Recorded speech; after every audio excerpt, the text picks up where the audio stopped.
Hey guys, welcome to Planet Zoo. Today I'm showcasing something special on the channel. I finally finished a full-sized, highly detailed zoo. Indeed, over the last 2 months, I've been quietly working away on a North American zoo for you guys, and this time I've really gone to town on setting this up to function as an actual zoo.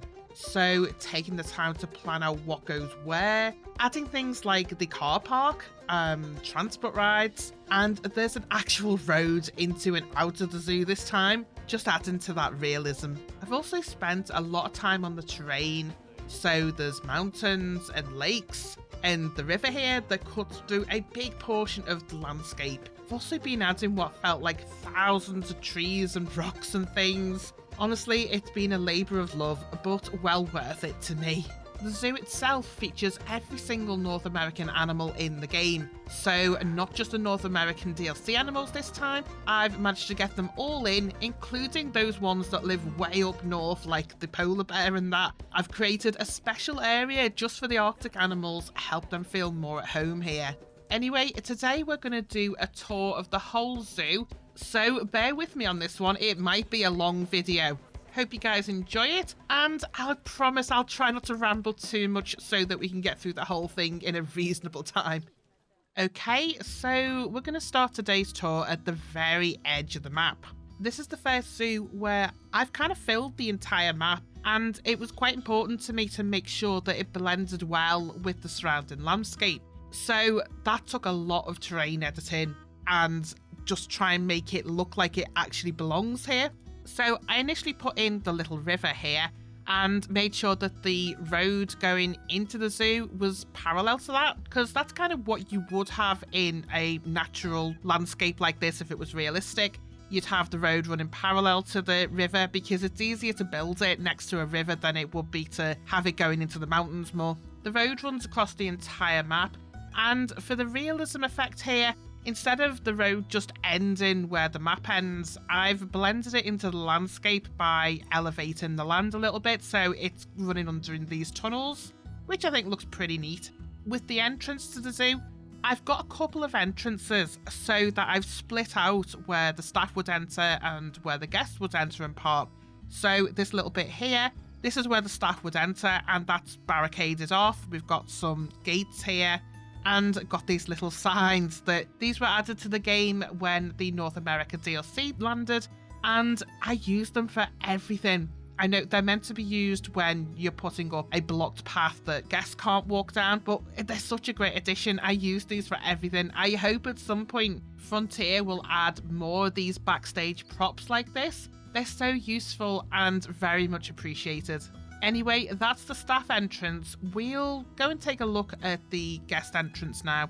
Actually, before we take a look at the guest entrance, let's just take a look at the little lodge that I've put down here. Now, my reason behind this was that a big zoo like this right up in the mountains, you probably would get some sort of hotel or lodgings next to it. So yeah, I've put some of those in. I'm calling it Sunnyside Suites. Although it does look a little bit dilapidated, so not exactly sunny, but hey-ho. Now, my idea with this was to have little residential lodgings at the side, and then over here, we've got a kind of reception, maybe it's a restaurant as well, and I've got the little some benches out here as well.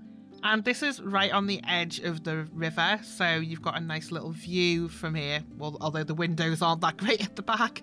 I've also put in some little tents as well, because I figured, you might get some people camping out as well. It is the kind of area you might go camping in, all nice woodlands like this.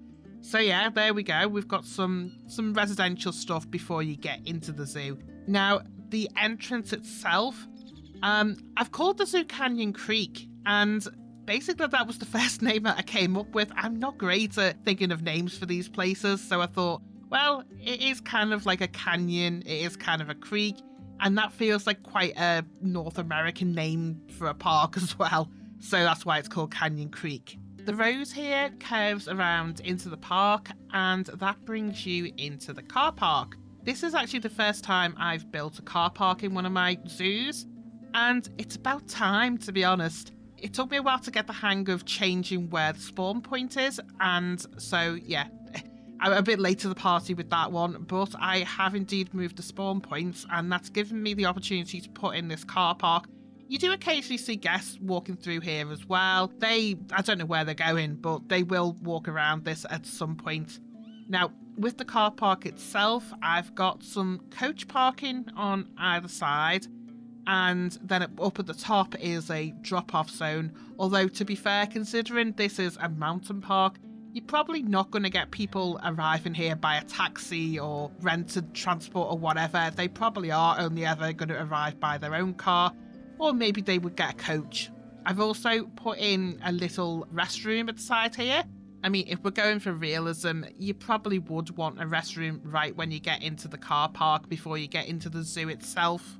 This is built kind of in the middle of nowhere, in the middle of a mountainous region, so I imagine you probably haven't got much opportunity to stop and use the restroom on your way down. It's probably a long journey for people as well. The style I've gone for here is kind of traditional log cabin type of look. I've used this traditional cabin look quite consistently throughout the zoo, which actually brings me to the whole concept of the zoo and the entrance in general.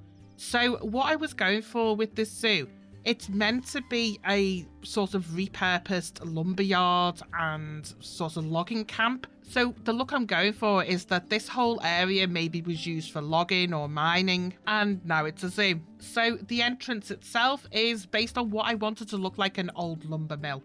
Called it Big Al's Lumber, but again, there's no rhyme or reason behind that. I just thought it sounded right. This is a 2-tier entrance. So you've got the front plaza bit here where you come in off the car park. Then I've got 2 spawn points which are in these little huts here. So when guests enter the park, they walk past the information points and then head through this ground level bit where the gates are and where you'd pay and stuff. I've decorated these to look a little bit more realistic. So you've got the pay stations in here where maybe you'd have some staff. The second tier above here is where all the lumber mill buildings are. And actually this is also a train station because for some reason I always put a train station above the entrance. This is like a trademark of mine now. All of my parks always have the train station up here.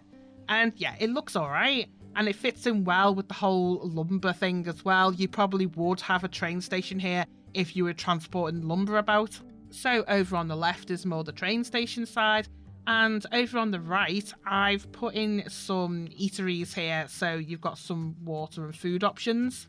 I like the idea of this being right by the car park because if you imagine people show up early, maybe they would go up here and get something to eat before they actually go into the zoo, or when the zoo's closed in the evening, maybe they would have something to eat here before they head off home. Anyway, if we head into the zoo, we'll take a look at the entrance plaza. Now, the entrance plaza, I've left this quite empty, like this big empty space in the middle, and that's deliberate because it just gives you this great view of what's around. I was going to look at putting maybe a fountain in here or like a nice statue or something, but I changed my mind and decided to leave this nice and open. It gives a nice perspective of what's around and leaves open these good sightlines into the starting exhibits of the zoo. Around the entrance plaza, I've got some more amenities. So on this side, we've got the souvenirs. I've also said I thought it would be fun to have a cycle rental here because this is a quite big park. It's quite mountainous. There's lots of hills. It's plausible to have a cycle rental with that. Over the other side, I've got another toilet facility. Again, just as you walk straight through the entrance, it's probably best to have a toilet facility there. And next to that is more of the food stalls. Behind this is the entrance and exit for the train ride, which is looking very busy today. Lots of people want to ride. This is blended into the landscape, so it's merged with the rocks, and that helps with the harshness of the elevation here. It's quite high. That's like 1, 2, 3. That's like 4 stories high, essentially. But it doesn't look like that when you have it merged into the rocks. It just softens that elevation a little bit. With the elevation in general there, I've mirrored that on the opposite side so that when you look across, you're looking straight into the Grizzly Bear Lodge. Which, let's work our way around there and take a look at some of these first exhibits. So, the way you move around the zoo, I've got some of the signage here that I probably need to update this actually and make sure it all reads where it's meant to be. But you have signage to tell you that the grizzlies are up this way.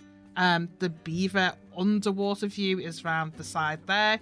And the Beaver 360 experience, I'm calling it, is up above here as well. So you've got a nice curvature on the ramp. And this brings you out at two main exhibits. We've got the moose set up over here. Quite a big enclosure for the moose. And over the other side here is where the beavers are.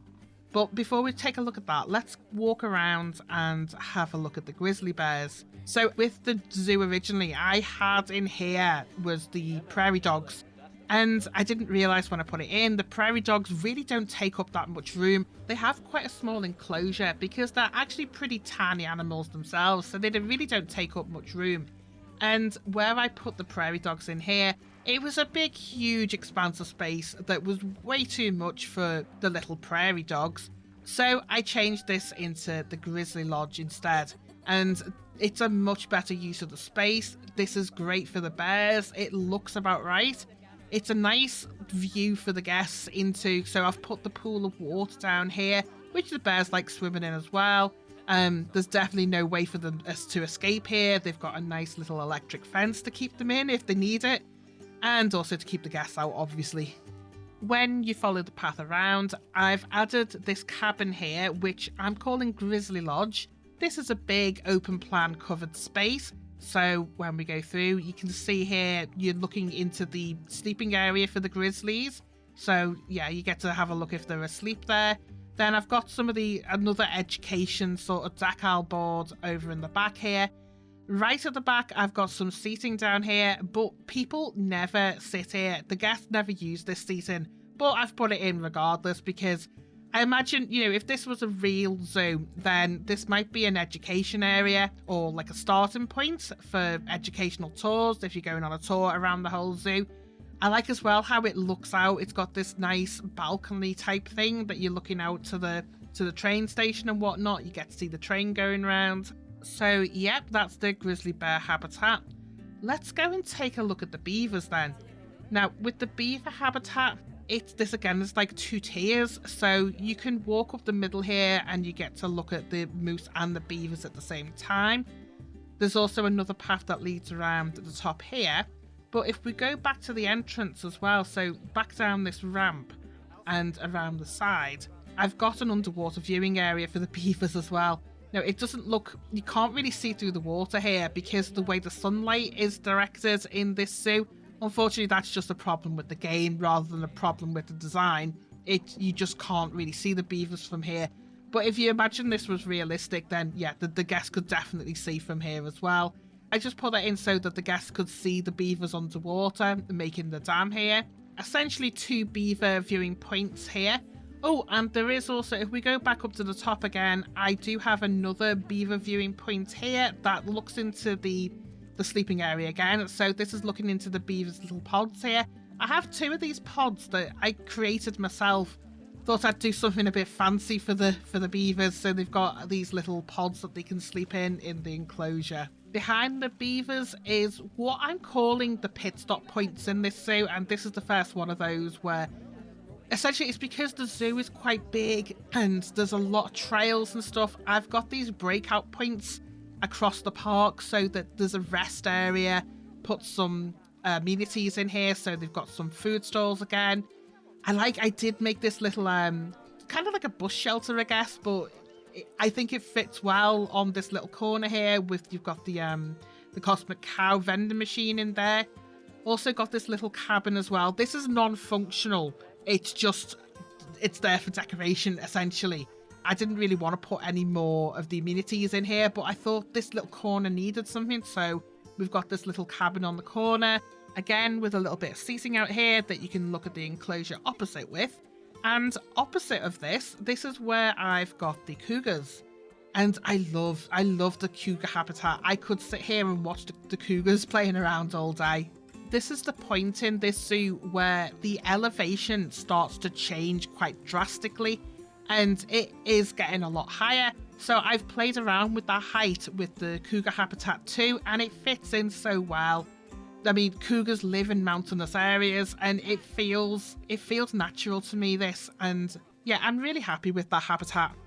After the cougar habitat, the landscape here diverts into 2 different paths. So I've got a nice helpful sign here again.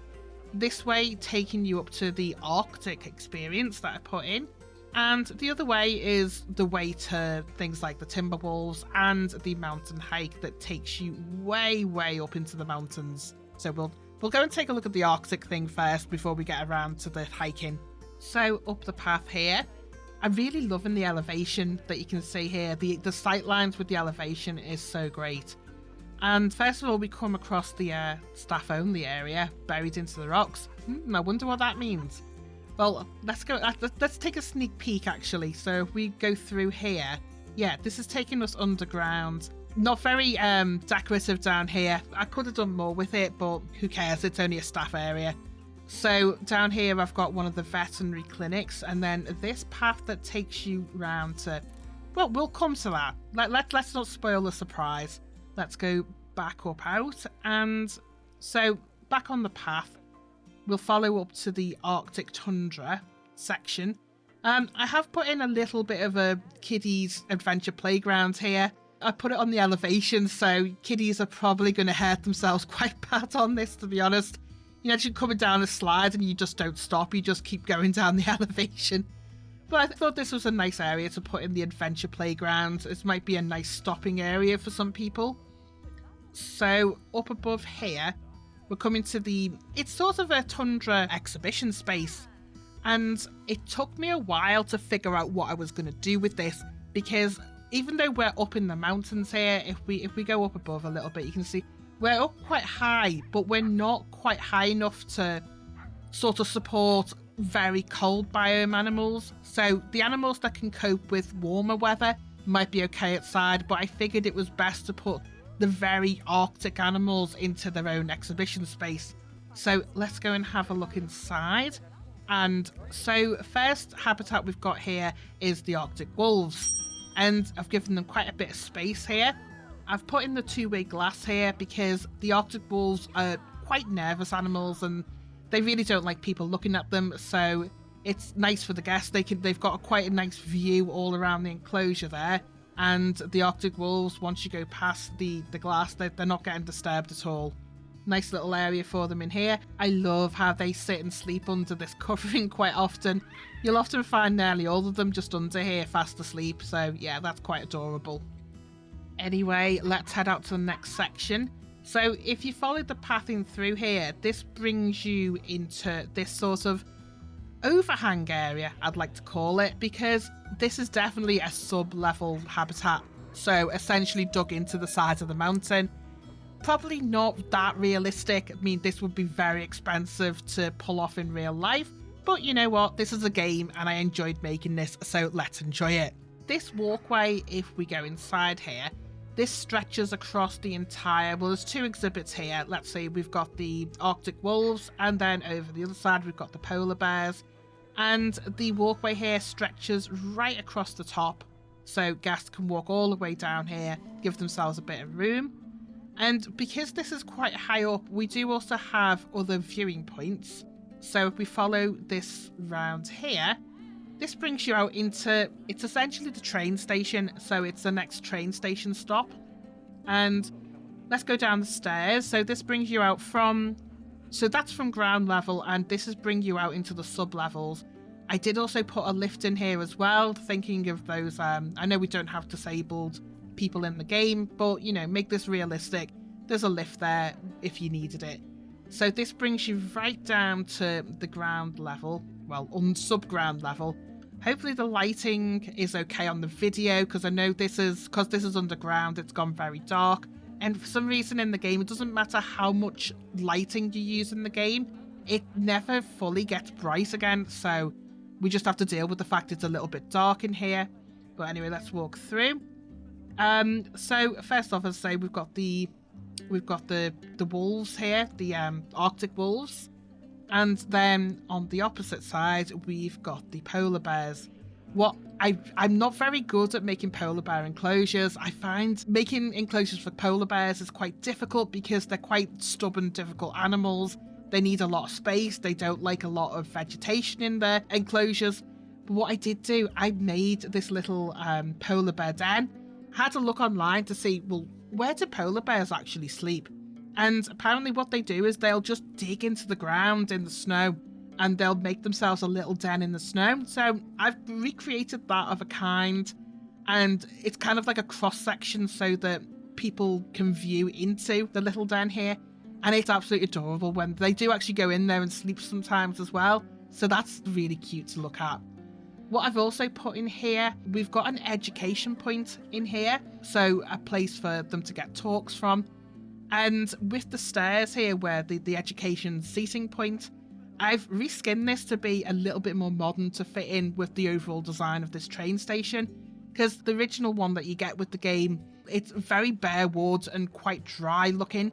So I figured, no, this is going into an area that's a bit more modernized. So I've spruced that up with some glass pieces and some of the art shapes to make it look like a hard standing plastic or something that you'd put here.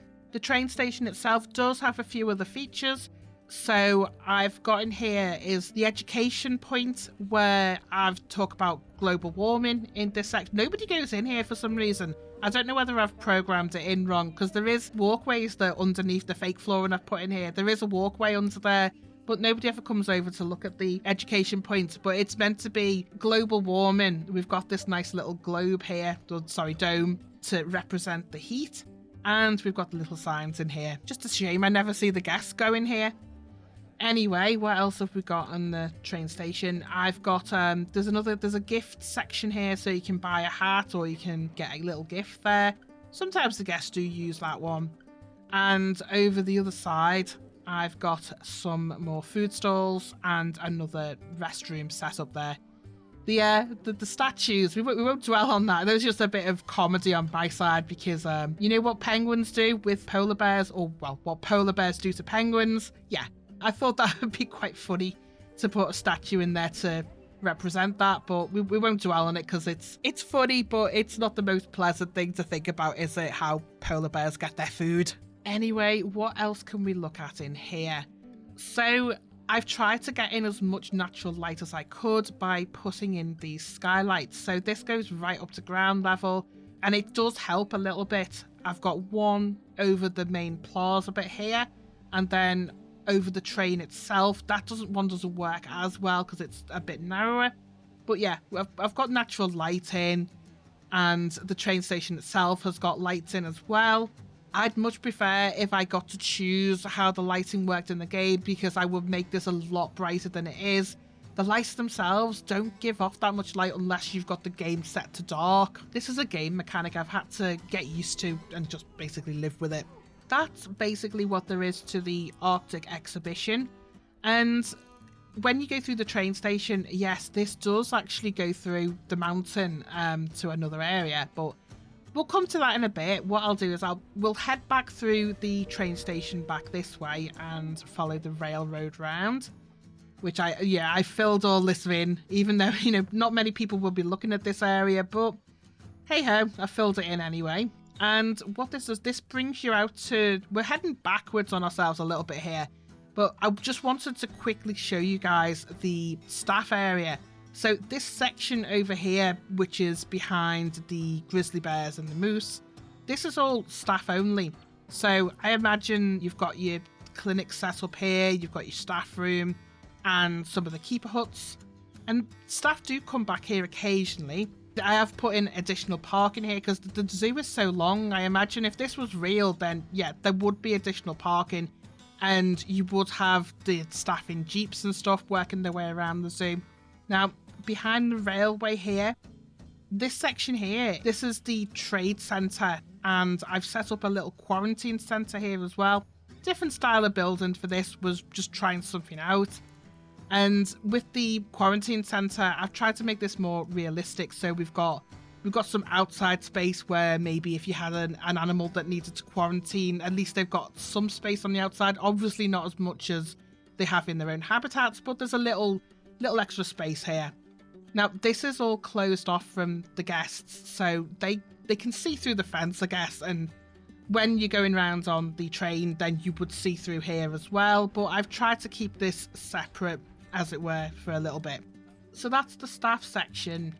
Let's move on to another part of the zoo. So where do we want to go next? We've already gone around this way.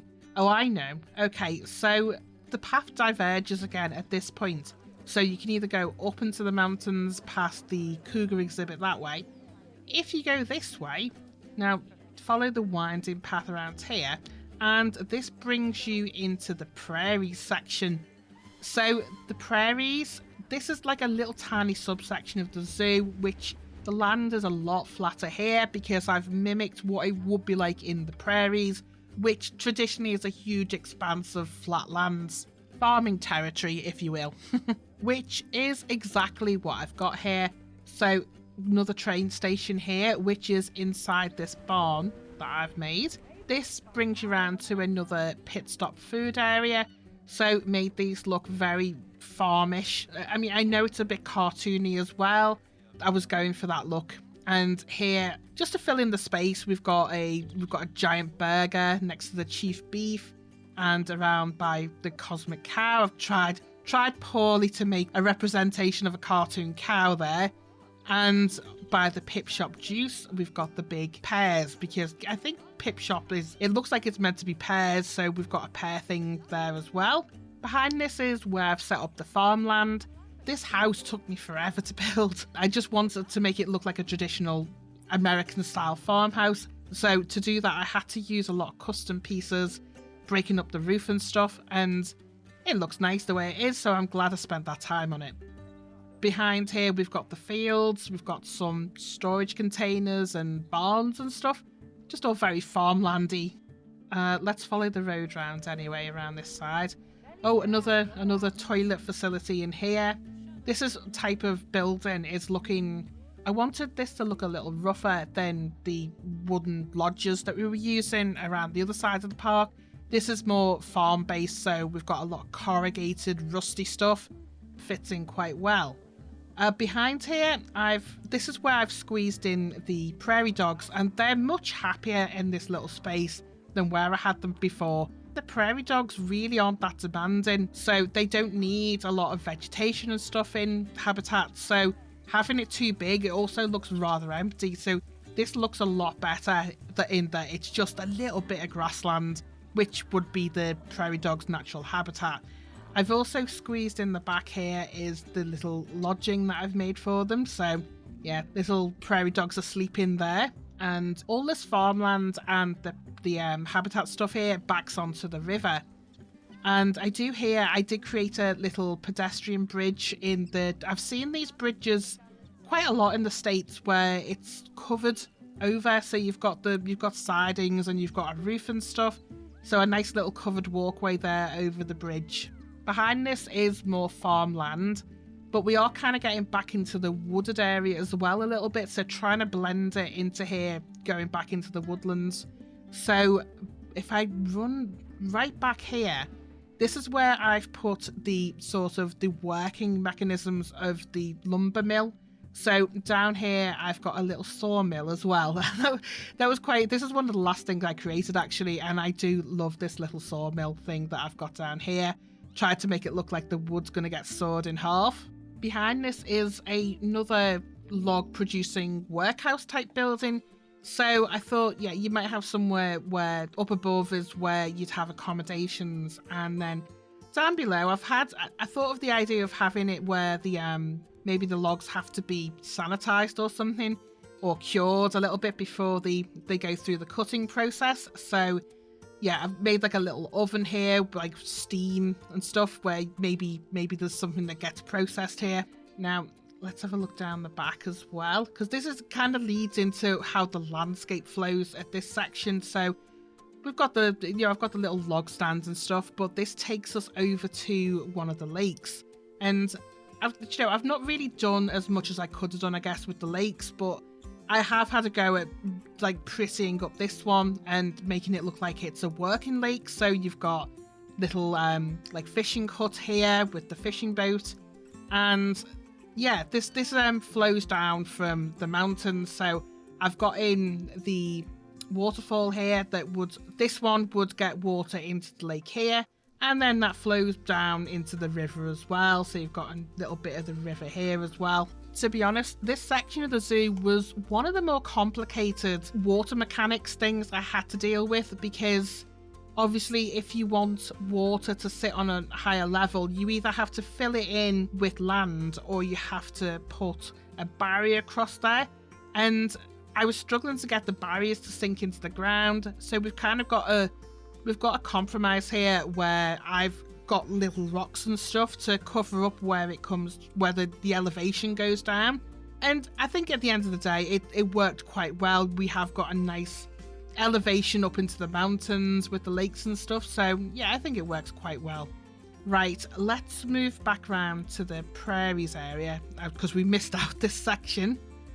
So here I've got there's like a big field area for the buffalo and the pronghorn antelope. And again, I've left the land here quite flat and very grassy because that's what their natural habitat would be. It would be quite a big, wide landscape with lots of grazing area. So that's what we've got in here. Behind here is another transport hub, and this is set up for the mountain sky ride. So that's the gondola. And this building, it's kind of a conversion from a habitat building that I've created. And I thought it fit in quite well with the gondola. So I've got a nice modern looking little station in here. And if we follow this up, so this ride takes you right up to the top of the mountain. So it's kind of connecting, if we zoom out a little bit, this ride is connecting the prairie area with the more mountainous area of the park, which I thought was a nice idea. So let's go up and take a look at what's up there. Now, it's kind of a small hub again up here. So we've got the Sky Hub, which is the drop-off station. And around this corner, I've keyed in here, I've put in a viewing area because otherwise the guests would never go up here because there's no animals up here. It's far too cold and frosty up here for animals to sit. But what I do have is the little the viewing area here. So they will come up here and take a photograph. They probably hate the view. But we know from, we know from looking at this that this is actually a nice area for viewing from the top of the mountain. I did put in up here this terrible statue that I made. It's my take on modern art. That's my story, and I'm sticking to it. But yeah, not very inspiring statue up here. But I thought something needed to go in this little area, so I thought I'd have a bit of fun with that, and this is the result. Kind of says that I shouldn't be making statues at all in the game. I probably should just download some. Anyway, so the amenities up here on the top of the mountain. I've had a bit of fun with this. We've got some of the benches here that I've covered because obviously it's going to be quite windy up here, I guess. So we've got a nice covering here. Then I've put in a Street Fox coffee shop that I created this ages ago. Still didn't really like the design of it, so occasionally I will plonk in this old coffee shop here. Now, next to this is another restroom facility, which hangs off the side of the mountain. And that was deliberate because while I was up here when I was building and I was deliberating what to do about the view, and I was like, I could put a restroom up here and it'll be a poo with a view. And I thought, hang on, I could turn that into something actually like a design concept. So yeah, we've got this little restroom here called Poo with a View. And what happens is you'll go in here and you've got these windows all around the outside. So get a nice little view when you're doing your business. Bit of a joke on that front as well. What I've put in here is a little Mexilenti vending machine. Might give you the encouragement to use Poo with a View, I guess. Anyway, so with the mountain hub, what I've done is I've put this really long winding path that goes right back down to the tundra area down here. And the reason I've put this in, well, first of all, it's to make it look like there's a hiking path that goes up the top of the mountain. So if the guests want to tackle that, they can. But also from a gaming point of view, the guests really don't like it when you have areas where they can only get there with a transport ride. often they won't use it because they don't want to use the transport ride both ways. So putting in a path means that it's accessible for guests to get up to, and they really don't mind the walk, which is great. So let's follow the path back down, and that brings you out just above the Arctic animal enclosures. Here I've got in the, let's go around and have a look. So down here we've got the Dall sheep, and then above that I've got in the reindeers. I like how with this, what I've done is I've played with the elevations here. So you've got the Dall sheep on the lower level, and then this really follows the landscape up here and brings you around to the reindeer exhibition up above. And yeah, I like how that's gone through. If you look from the top, you can see right down into the Dall sheep. I also left this bit like in the reindeer enclosure, this fence back here. I've put a bit of mesh in here so that the reindeers can look out, so that it doesn't feel so enclosed for them. It also makes it look a lot nicer when you're looking from the Dall sheep exhibit down here. You can see back up to the elevation of the mountain as well. That was a design decision that I think worked out quite well. So let's move on. Now this is kind of the highest peak in the park, so we've progressed through the sort of foresty bit. And this is bringing us out into an area which the tree line does get a bit sparser, and that was intentional because it's kind of venturing into a sort of territory where there wouldn't be that many trees growing. We've got the mountains up here, definitely wouldn't be trees up there. And this is now bringing us into the further reaches of the park, so the elevation goes down from this point. And it is quite a long and winding path down this way, so the guests do have a rather long walk down this way to get to these little bits of the park. Just notice there's quite a gap on this section here. I potentially need to put in another pit stop here, put in a little bit of a shop or something, so they've got somewhere to sit down and rest their feet for a while. But anyway, let's move on. So yeah, winding our way down this way, this brings us out to one of the other animals, which is the tundra timber wolves, that's it. Forgetting the name there. So the timber wolves enclosure is quite big, and the path follows this all the way around. So if we follow this up, yeah, this brings us out to the back of here. I've got another keeper and another vet surgery stashed away down there. And the habitat itself, I've sunk this down a little bit so that the guests have a bit more of an elevated view. There's a lot of trees in here. The timber wolves really like a lot of foliage, so anything you can get that helps the guests have a view of the animals from here helps. Oh, I didn't show you the actual enclosure. So this is a recycled enclosure that I've used before for the penguins. I really like this enclosure design because it brings you up right close to the animals. You have the covered section here that works its way through the path. That gives the guests a view into the sleeping section, so they get to watch the wolves have a little nap there. And the other side, this is a good open airy space for the wolves. So yeah, like the design of that. Right, if we follow the path down from the wolves enclosure, this is bringing us out into the final section of the park, I guess you could say. So over here, we've got the bridge for the pedestrians to work over. Another train station down this side. We'll take a quick peek at that. So yeah, this is the final train station I've put in the game, and this is the Sea Lion Cove stop. So kind of an elevated train station that the guests get off here, work their way around the path down this side, and then quite a bit of a long walk, I suppose, again. And this brings us down into the Sea Lion Cove section, which is my take on a coastal North America kind of terrain. So it's where I've stashed the coastal animals like the sea lions. So out into the sea, we've got a couple of docks back here.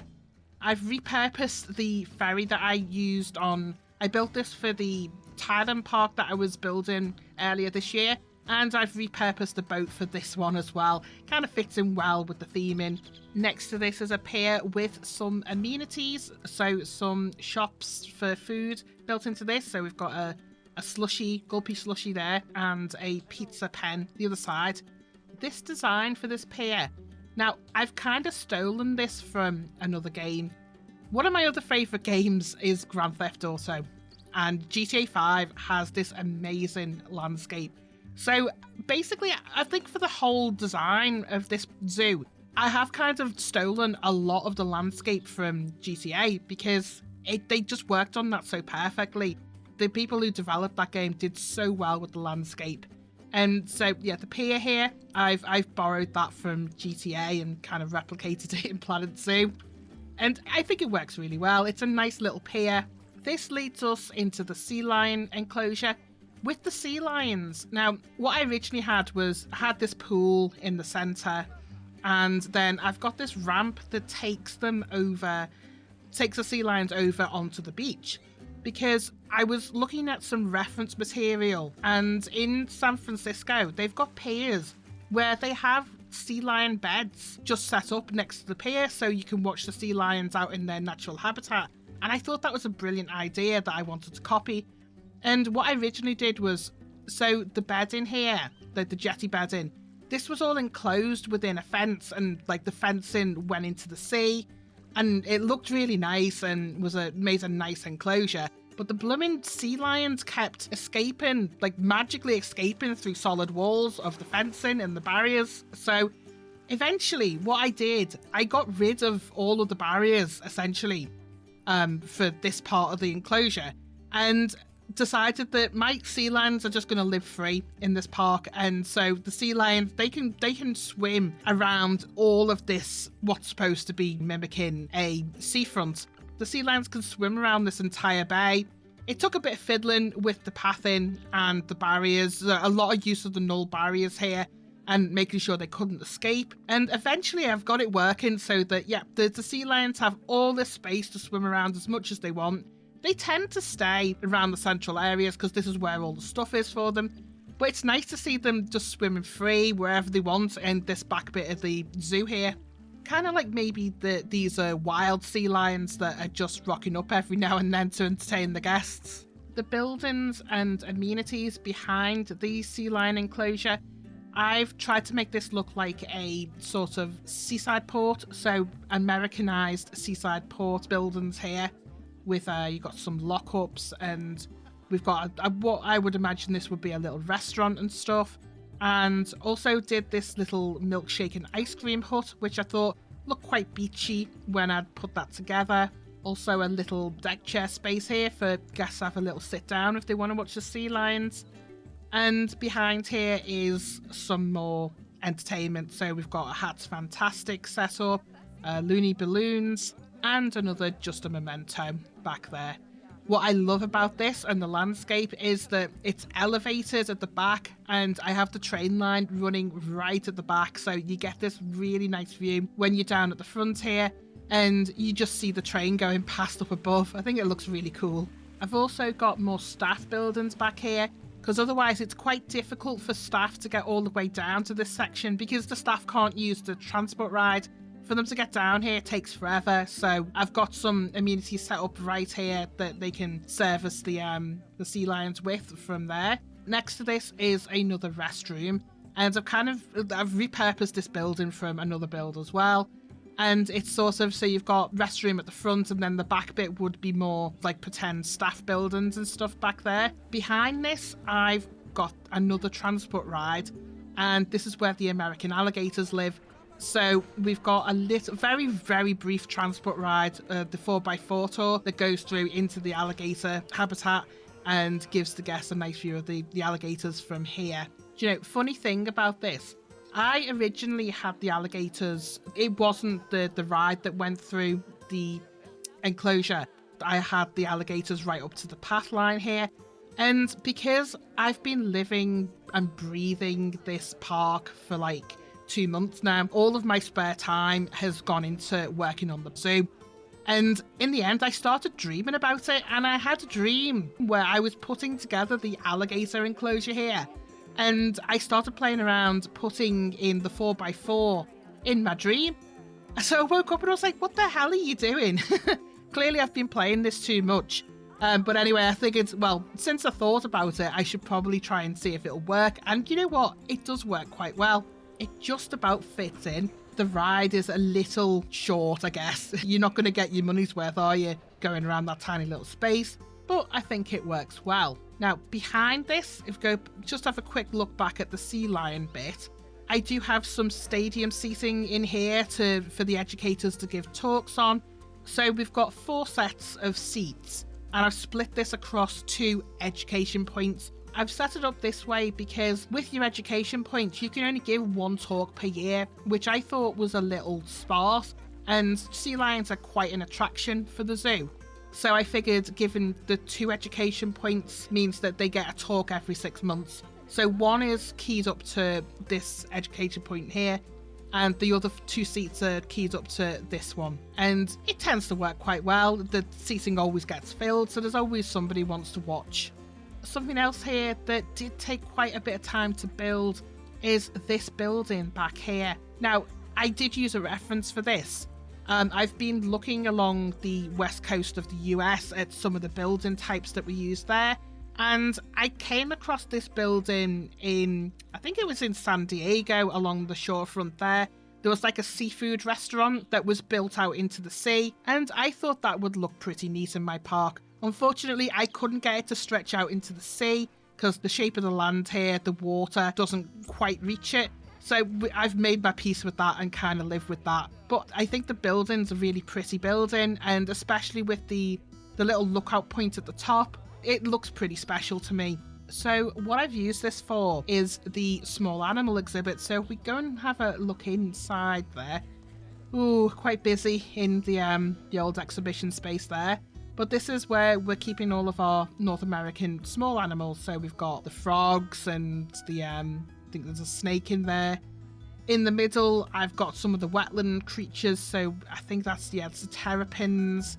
And next to that is the American bullfrog.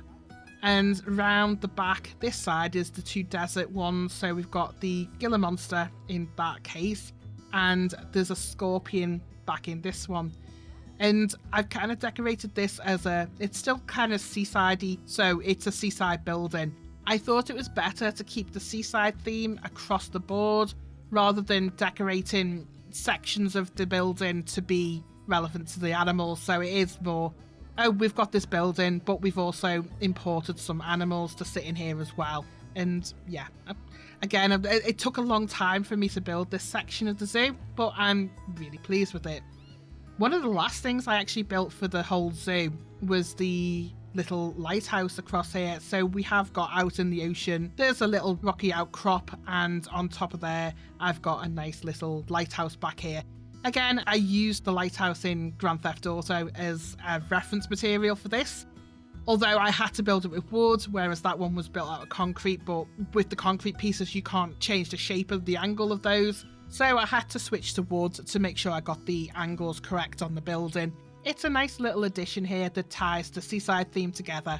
And yet that brings us right to the other side of the zoo then. So we've gone all the way from the river at the top, all the way across to the little seaside port down here at the back in this nice little hidden cove. Oh, one thing I didn't show you, let me run back through the train ride. And if we go from the top here, just show you through the tunnel. So the tunnel obviously starts at the start of the mountain section here, and that brings us through to the underground station. And what I thought would be a nice little thing to tie in here is if we follow it through. Yeah, I kind of went a bit overboard with the decorating here, but I thought it would be nice to have like a little glacial underpass here where we're mimicking how cold it would have got and how icy and like underground structure-y it could be. And like tying into that, as we move further south into the, or north I should say, into the warmer section, I wanted to make this look more like it was something that could be mined. So we've got a lot of the rock structures around here. And if I follow the road around a little bit, I even put in this little tiny hidden mine back there. So something more interesting for the guests to look at. And you know what? It could be realistic that, or feasible that there would have been an old mine set down here with the train as well. And yeah, so that brings you out back through to the Sea Lion Cove. And the train sort of follows the coast round. Kind of a plain section back here until you get back to the logging section. And that brings you back around to the start. So transport ride does go all the way around the zoo, brings you from the old station up on top of the entrance at the top there, all the way under the mountain to the coves, then right the way back around to the farming lands bit over here as well. And with that brings us right back around to the beginning again and concludes our tour of this North American zoo that I've built. I hope you guys like it. It did take a fair bit of work. If I had to estimate how many hours I've spent in this zoo, honestly, I couldn't even count it up at this point. It's been 2 months worth of my free time, basically. And I would say it's one of the first zoos that I've completed 100% that I'm pretty happy with. Normally, I only manage to get about halfway through a zoo before I'm on to the next thing. So this is a rare occurrence for me, which is why I've taken the time to share it with you all. The whole zoo is now available on the Steam Workshop for you to have a look around yourself. Just look for Canyon Creek, or you can follow the link that I'll leave in the description below. Let me know what your thoughts are on the zoo in the comments below. Always do appreciate getting comments back and what you guys think of things I build. And of course, if you've made it this far, thank you so much for watching. Bye for now.